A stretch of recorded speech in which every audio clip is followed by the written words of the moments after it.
Hello, today I'm looking at Majjhima Nikaya number 76, which is the Sandaka Sutta, translated as To Sandaka. And the location is Kosambi in Gossiter's Park, and the people mentioned in the text are Sandaka, who's described as a wanderer with other wanderers, the Venerable Ananda, who's a follower of Buddha, and also other monks and wanderers. Now, Buddha doesn't occur in this text, but a lot of the text is a repeat of Sutta 51, which describes the Buddhist philosophy. And the difference, I think, between the two is that this, as stated, is delivered by Ananda, whereas in Sutta 51 it's delivered by Buddha. So we've got the two copies in two different suttas. So it takes place in the early evening after meditation. Venerable Ananda suggests to the other monks that they go to visit the Devakata pool to look at a cave. Now, already at the cave was the wanderer Sandaka, along with a large number of other wanderers, who were generally making a noise and chattering about inconsequential things. Now, in the sutta itself, it lists these things, so it's from a sort of sociological viewpoint from 2,500 years ago. Here's the things they sort of chatted about, and this is as per the Bodhi translation. Such as talk of kings, robbers, ministers, armies, dangers, battles, food, drink, clothing, beds, garlands, perfumes, relatives, vehicles, villages, towns, cities, countries, women, heroes, streets, wells, the dead, trifles, the origin of the world, the origin of the sea, whether things are so or are not so. So that's basically what they chatted about in those days, which is quite interesting. But upon seeing the approaching monks, knowing the monks are followers of Buddha, Sandaka tells the wanderers to quieten, that the venerable ones like quiet, and that in so doing they, the wanderers, can engage in conversation with the monks. This done, greetings are exchanged, and Sandaka asks Ananda to give a Dhamma talk.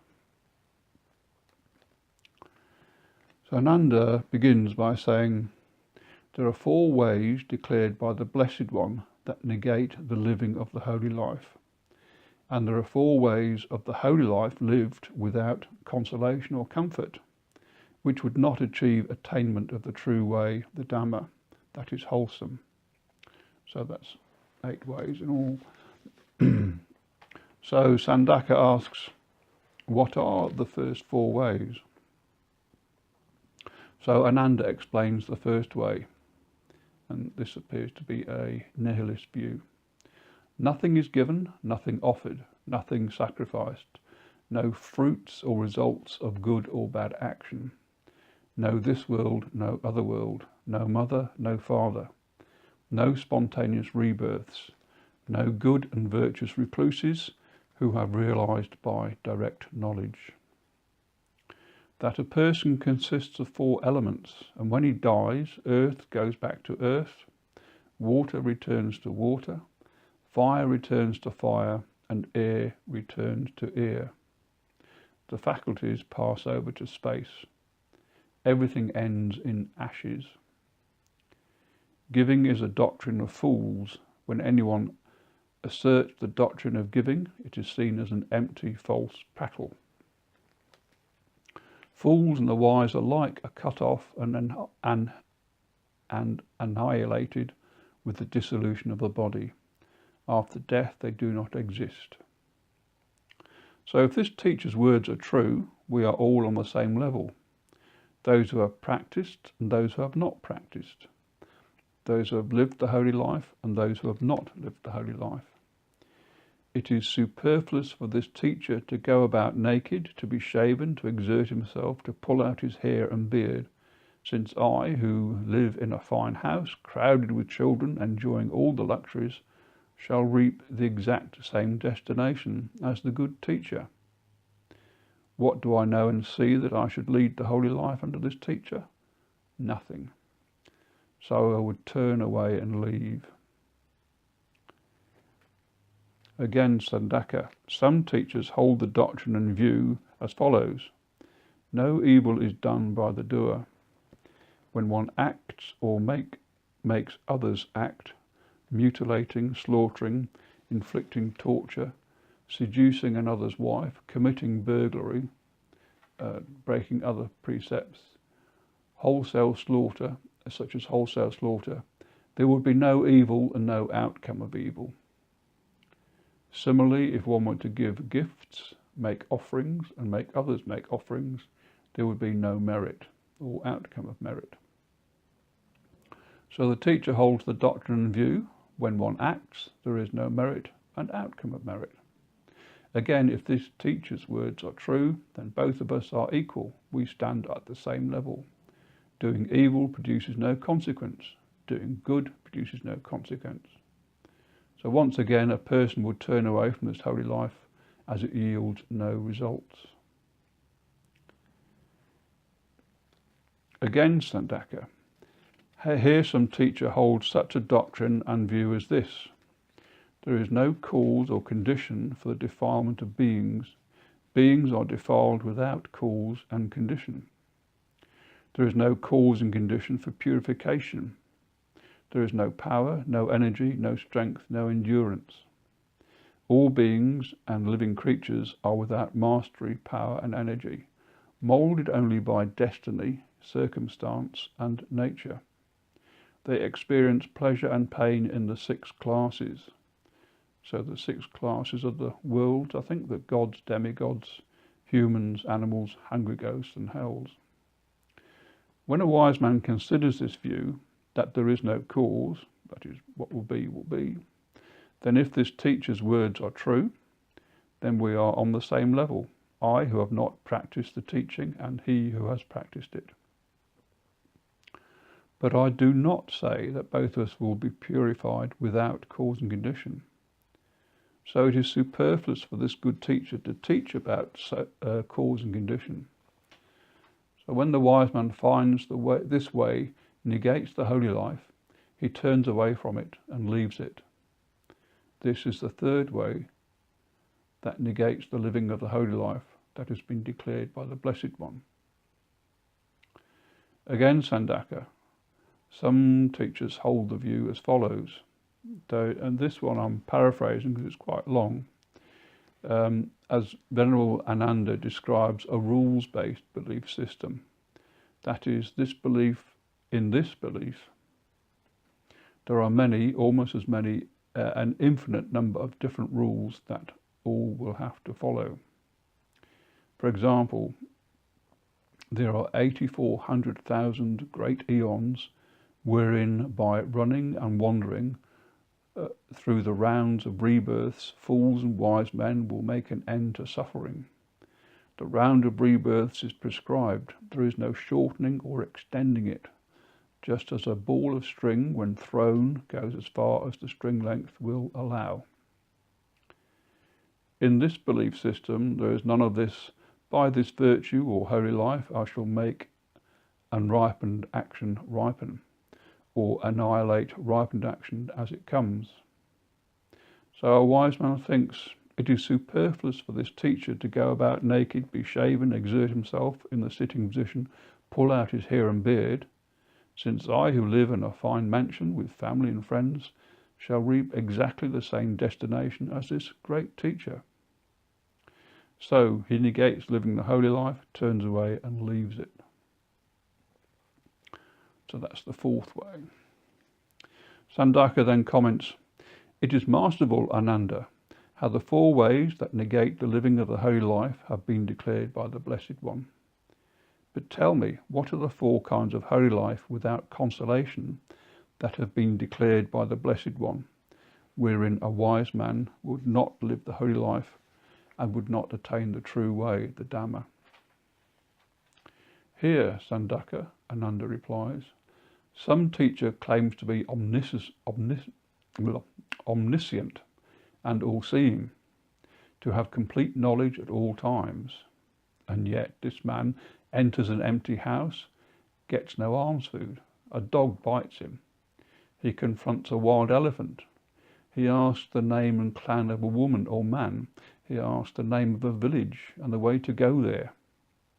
When asked, why is this omniscient teacher, the teacher replies, I had to enter an empty house.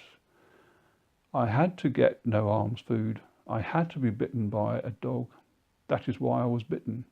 I had to meet a wild elephant. I had to ask the name and clan of a woman or man. That is why I asked. About this, continued Ananda, a wise man would consider thus. This good teacher claims to be omniscient, all-seeing, yet when questioned about his lack of omniscience, all-seeingness, he just replies, I had to do it and ask these things, that is why. So when the wise man finds that this holy life is without consolation, he turns away from it and leaves it. And the next Sandaka, some teacher is a traditionalist, one who regards oral tradition as truth. He teaches a Dhamma by oral tradition, by legends handed down, but without oral tradition. But with oral tradition, some is true, some is not true. Again, the wise man turns away, knowing that this holy life is without consolation. So that's basically saying the belief system based on oral tradition, whether it be fact or fantasy. Then again, Ananda, a certain teacher is a reasoner, an inquirer.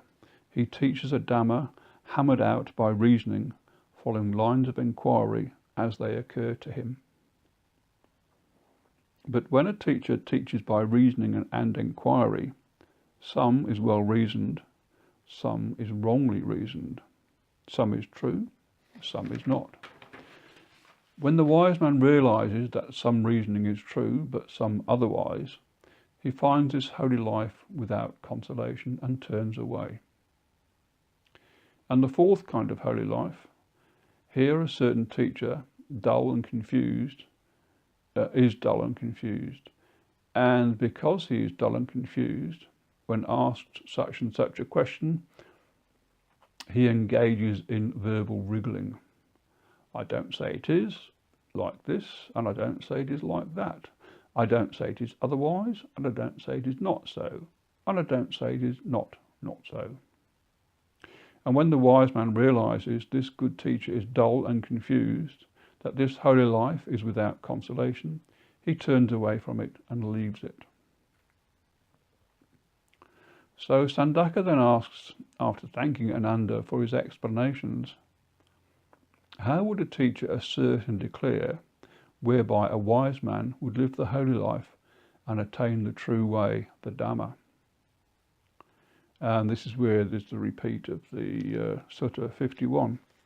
But it's interesting summary of Buddhist beliefs. So Ananda starts, here a Tathagata appears in the world, accomplished, fully enlightened, perfect in true knowledge, everything realized by direct knowledge. He teaches the Dhamma. A householder hears the Dhamma, acquires faith in the Tathagata and considers thus, it is not easy to live the holy life while living at home. So, abandoning his home, he goes forth, shaved of hair, wearing a yellow robe, into homelessness. Possessing the monk's training, he follows the precepts, abandoning killing, conscientious and merciful to all living beings, abandoning taking that which is not freely given. He observes celibacy. He abandons false speech. He abandons malicious speech. He abandons harsh speech. He abandons gossip. He eats but one meal a day. He abstains from dancing, music, theatrical shows. He does not wear garlands, perfumes, or lounging on high beds. He abstains from accepting raw grain, raw meat, abstains from accepting women and girls, from accepting slaves, accepting animals, accepting fields and land. He abstains from going on errands and accepting messages. He abstains from buying and selling, from false weights and measures. He abstains from accepting bribes, deceiving, defrauding and trickery, from wounding, murdering, brigandage, plunder and violence. He becomes content with the robes and alms food. Possessing this accumulation of noble virtue, he experiences within himself a bliss that is blameless. On seeing a form with his eye, he does not grasp at it. But if he left the eye faculty unguarded, evil, unwholesome states of covetousness and grief might invade him. So he practices the way of restraint. He guards the eye faculty. He undertakes the restraint of the eye faculty. So too with hearing a sound with the ear, or smelling an odour with the nose, or tasting a flavour with the tongue, or touching something with his body, on thinking of a mind object. So possessing the noble restraint of the faculties, he experiences within himself a bliss that is unsullied. He becomes one who acts in full awareness when going forward and returning. In all actions, he acts in full awareness, flexing his limbs, wearing his robes, eating, drinking, consuming food, defecating, urinating, walking, standing, sitting, falling asleep, talking, keeping silent. So possessing this aggregate of noble virtue, this noble restraint of the faculties, possessing noble mindfulness and full awareness, he resorts to a secluded resting place. After alms round and a meal, he sits down, folding his legs crosswise, setting his body erect and establishing mindfulness. He abides with a mind free from covetousness, a mind free from ill will, compassion for others. He abandons sloth and torpor, restlessness and remorse, inwardly peaceful. He abandons doubts, having gone beyond doubt. He purifies his mind from doubt.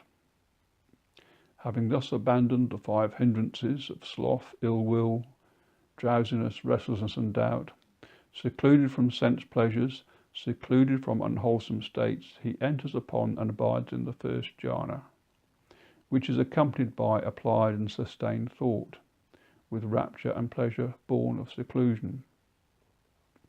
A wise man certainly would live with a teacher under whom a follower attains such a lofty distinction, and while living it he would attain the true way, the Dhamma that is wholesome.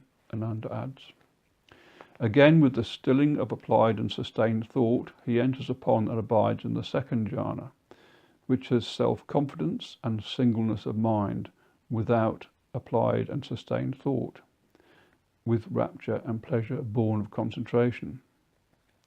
Again, with the fading away as well of rapture, he abides in equanimity, and mindful and fully aware, still feeling pleasure with the body, he enters upon and abides in the third jhana, on account of which noble ones declare he has a pleasant abiding, who has equanimity and is mindful.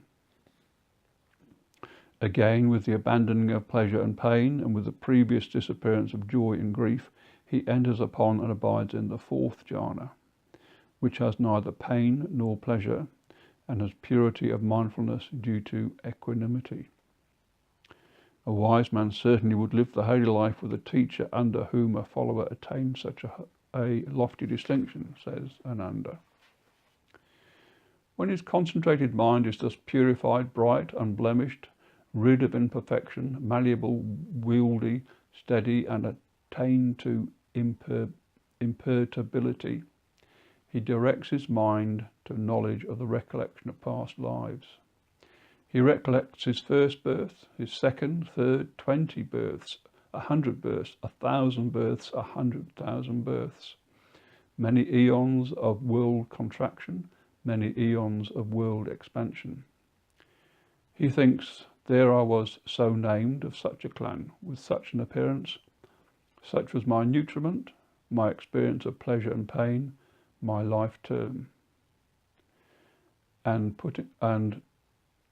passing away from there, I reappeared elsewhere, and therefore I was so named of such a clan with such an appearance, such was my nutriment, my experience of pleasure and pain, my life term, my passing away from there, I reappeared here. Now a wise man certainly would live the holy life with a teacher under whom a follower attained such a lofty distinction.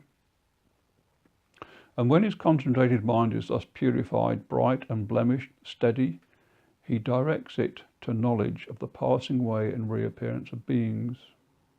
And with the divine eye, which is purified and unsurpasses the human, he sees beings passing away and reappearing, inferior and superior, fair and ugly, fortunate and unfortunate. He understands how beings pass on according to their actions. Thus, those worthy beings who were ill-conducted in body, speech and mind, revilers of noble ones, wrong in their views, on the dissolution of the body after death, they have reappeared in a state of deprivation, in a bad destination, even in hell. But these worthy beings, who were well conducted in body, speech and mind, not revilers of noble ones, right in their views, have reappeared in a good destination, even in the heavenly world. Thus, with the divine eye, he understands how beings pass on according to their actions. So, Ananda adds, a wise man certainly would live the holy life with a teacher under whom a follower attains such a lofty distinction. And when his concentrated mind is thus purified, bright, unblemished, rid of imperfection, steady, attained to imperturbability, he directs it to knowledge of the taints, or bad influences. He understands as it actually is. There is suffering. This is the origin of suffering. This is the cessation of suffering. This is the way leading to the cessation of suffering. So that's the Four Noble Truths. He understands as it actually is. These are the taints. This is the origin of the taints. This is the cessation of the taints. This is the way leading to the cessation of the taints, or bad influences, as I said. And these are more fully described excuse me, in Sutta Majjhima Nikaya number 2, the Sutta, which defines the cessation as being achieved by, abandoned by restraint, by use, by endurance, by avoidance, by removal, or by development. And when he knows and sees this, his mind is liberated from the taint of sensual desires, from the taint of being, and from the taint of ignorance. And when the mind is liberated, there comes the knowledge, it is liberated. He understands birth is destroyed, the holy life has been lived, what had to be done has been done. There is no more coming to any state of being. A wise man certainly would live the holy life with a teacher under whom a follower attains such a lofty distinction, and while living it attain the true way, the Dhamma, that is wholesome. A question is then put to Ananda. When a monk is an arahant, taints destroyed, reached the goal, destroyed the fetters of being, completely liberated, could he enjoy sensual pleasures? Sandaka, came the reply from Ananda. When a bhikkhu is an arahant, taints destroyed, and so on, he is incapable of transgression in 5 cases. He is incapable of depriving a living being of life, incapable of taking what is not given, incapable of indulging in sexual intercourse, incapable of knowing and knowingly speaking falsehoods, incapable of storing up sensual pleasures for later enjoyment. So this is interpreted by the Bodhi commentary, so storing up foods and luxuries and so on. The next question to Ananda is, when a bhikkhu with taints destroyed, is his knowledge and vision that his taints are destroyed continuously with him, whether he is walking, standing, asleep or awake? Ananda replies by way of a simile. Suppose a man's hands and feet were cut off. Whether he is standing or walking or asleep or awake, his hands and feet are continuously cut off. But he would know this only when he reviews the fact. So a bhikkhu with taints destroyed, his knowledge and vision that his taints are destroyed is not continuously and uninterruptedly present to him, whether he is standing or walking or asleep or awake. Rather, he knows, my taints are destroyed only when he reviews the fact. So I assume this means that his behaviour, that this arahant's behaviour, since destruction of the taints, is so natural, he is unaware of this modified behaviour unless he thinks about it. So the next question is, Ananda, how many guides are there in this Dhamma and discipline? Ananda replies, there are not only 100, Sandaka, came the reply, maybe 2, 3, 4, 500 or far more guides than that in this Dhamma and discipline. That is wonderful, Ananda, marvellous. There is no praising of one's own Dhamma, and there's no disparaging of Dhamma of others. There is the teaching of the Dhamma in its full range and so many guides. But these Ajivakas, which is a competing sect of the time, they praise themselves and disparage others, and they recognize only 3 guides, Nandavacha, Kisa, Sankicha, and Makala Gosala. Then Sandaka turned to address his own companions. Go, sirs, the holy life is to be lived under the recluse Gautama. And that is the end of Sutta Majjhima Nikaya number 76. If you're still with me, thanks for watching. Cheers.